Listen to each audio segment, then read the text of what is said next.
लाल निशान, क्या राष्ट्रपति पुतिन जाएंगे जेल?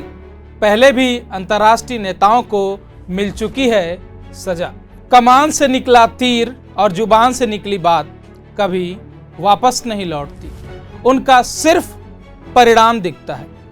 कई दफा तो इसका डैमेज कंट्रोल भी नहीं किया जा सकता। 80 का दशक अवसान की तरफ था। सोवियत संघ के देशों में आज़ादी की मांग बढ़ रही थी। ये मांग ईस्ट जर्मनी में भी पहुंची। नमस्कार, न्यूज़ प्लस 21 में आप सभी का स्वागत है। मैं हूं आपके साथ अविनाश दुबे।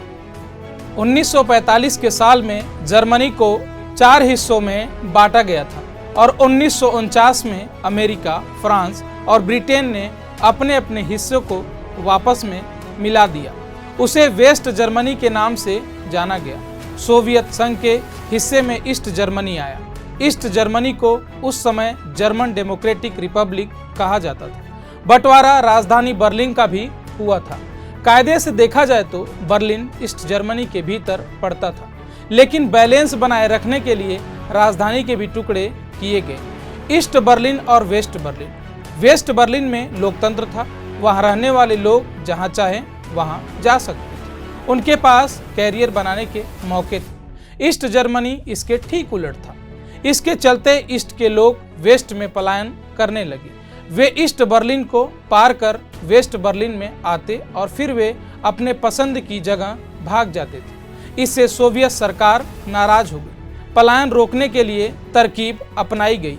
1961 में रातों रात बर्लिन शहर के बीचों बीच दीवार खड़ी कर दी गई। पहरे बिठा दिए गए। बॉर्डर क्रॉस करने पर पाबंदी लगा दी गई। ये तामझाम 28 सालों तक चला। फिर साल आया 1989 का।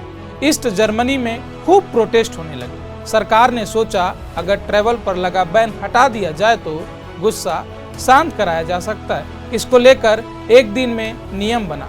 9 नवंबर 19 को जीडीआर सरकार के प्रवक्ता गुंटर सोबास्की प्रेस कॉन्फ्रेंस करने आए। उन्होंने नए नियम की जानकारी दी। बोले कि अब ईस्ट जर्मनी के लोग बिना किसी शर्त या पाबंदी के विदेश जा सकते हैं। सोबास्की को इसका जवाब ठीक से पता नहीं था। उन्होंने कह दिया, मेरी जानकारी के मुताबिक अभी से मतलब इसी वक्त से। असल में यह ब्लंडर था। सोबास्की को पूरा कागज पढ़ने का मौका नहीं मिला था।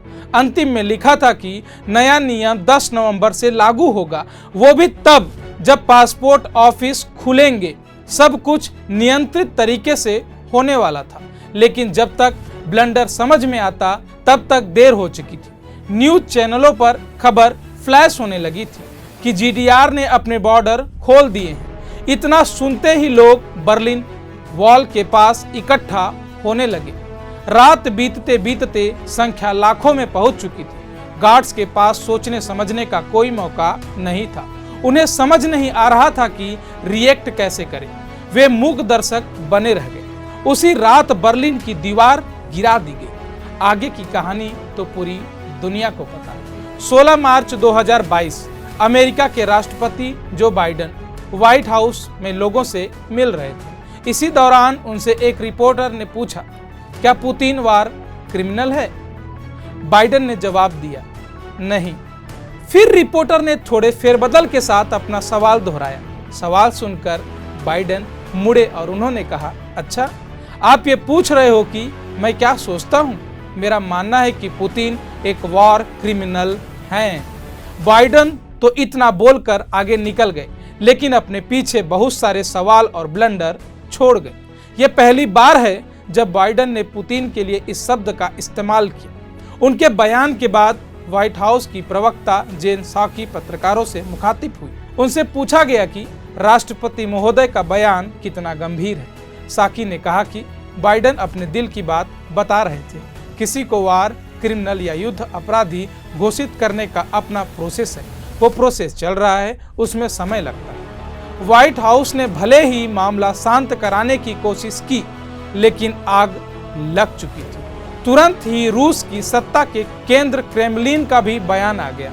कहा गया कि ये बयान स्वीकार्य नहीं है, इसकी कोई माफी नहीं मिलेगी। नेताओं की आपसी रंजिशें तो चलती रहेंगी। हम जान लेते हैं युद्ध अपराधी कौन होते हैं, यानी वार में जो अपराध करते हैं वो कौन होते हैं, उनका निर्धारण कैसे किया जाता है और क्या पुतिन जेल जाएंगे?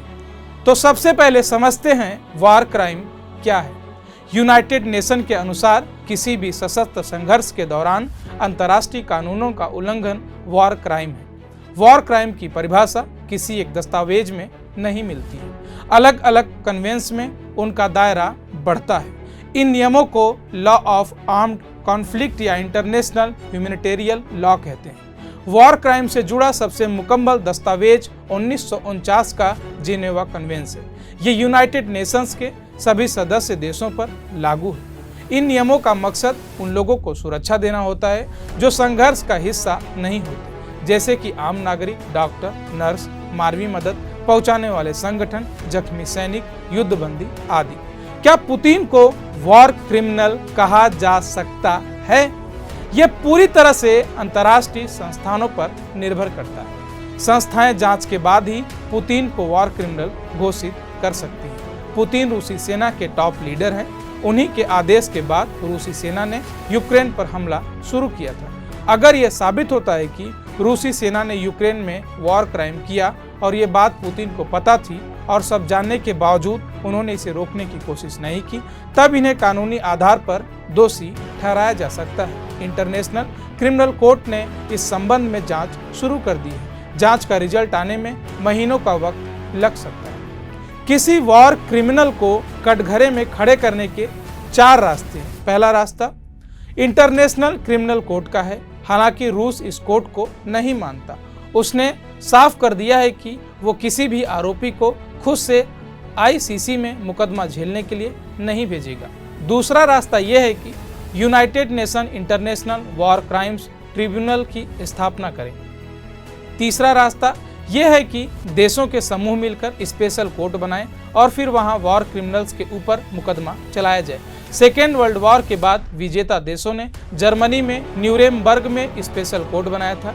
इसमें नाजी वॉर क्रिमिनल्स को सजा सुनाई गई थी। चौथा रास्ता, कोई देश अपने यहाँ के कानून के हिसाब से वॉर क्राइम का निर्धारण करे और फिर अपराधियों को सजा दे। जर्मनी ने पुतिन के खिलाफ वॉर क्राइम की जांच शुरू भी कर दी है।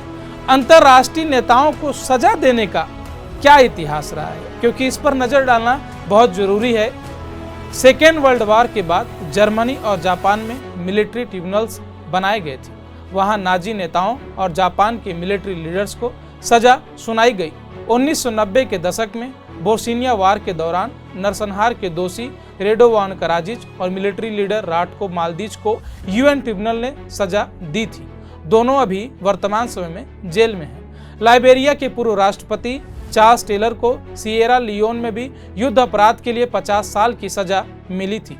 जहां तक पुतिन की बात है, उन्हें भी कटघरे में खड़ा किया जा सकता है, बशर्ते उनके ऊपर अपराध साबित हो और उन्हें अदालत तक पहुंचाया जा सके। इस पर अभी कुछ भी कहना उचित नहीं होगा।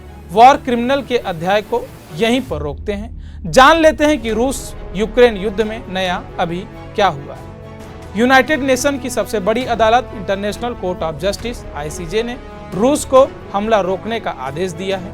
रूस और यूक्रेन यूनाइटेड नेशन के सदस्य हैं, इसलिए कानूनी आधार पर रूस ये फैसला मानने के लिए बाध्य है, लेकिन अदालत के पास आदेश का पालन कराने का साधन नहीं है। अगर रूस ने हमला नहीं रोका तो आईसीजे इसे यूएन सिक्योरिटी काउंसिल के पास भेज सकती है। सिक्योरिटी काउंसिल में रूस के पास वीटो का अधिकार है, यानी वो सिक्योरिटी काउंसिल के किसी भी फैसले को रोक सकता है। 16 मार्च को यूक्रेन के राष्ट्रपति वोलोदिमीर जेलेंस्की ने अमेरिकी संसद संबोधित किया। उन्होंने यूक्रेन को नो फ्लाई जोन घोषित करने की मांग दोहराई। जेलेंस्की ने रूस के हमले की तुलना 1941 के पर्ल हार्बर अटैक और 9/11 अटैक से भी की। उन्होंने कहा कि जैसा आपका देश उस समय महसूस कर रहा था, हमारे नागरिक हर दिन हर रात वही वर्तमान समय में झेल रहे हैं। 16 मार्च को ही मेरियोपोल में एक थिएटर पर हवाई हमला हुआ। इस थिएटर में 1000 से अधिक लोगों ने शरण ले रखी थी, कई बच्चे भी थे। अमेरिकी कंपनी मैक्सार ने थिएटर की एक सैटेलाइट तस्वीर भी जारी की। इसके आसपास बड़े बड़े अक्षरों में रशियन में चिल्ड्रेन लिखा था। यूक्रेन का आरोप है कि इस अपील के बावजूद रूस ने थिएटर पर बम गिराए। अभी हताहतों की संख्या पता नहीं चल सकी है।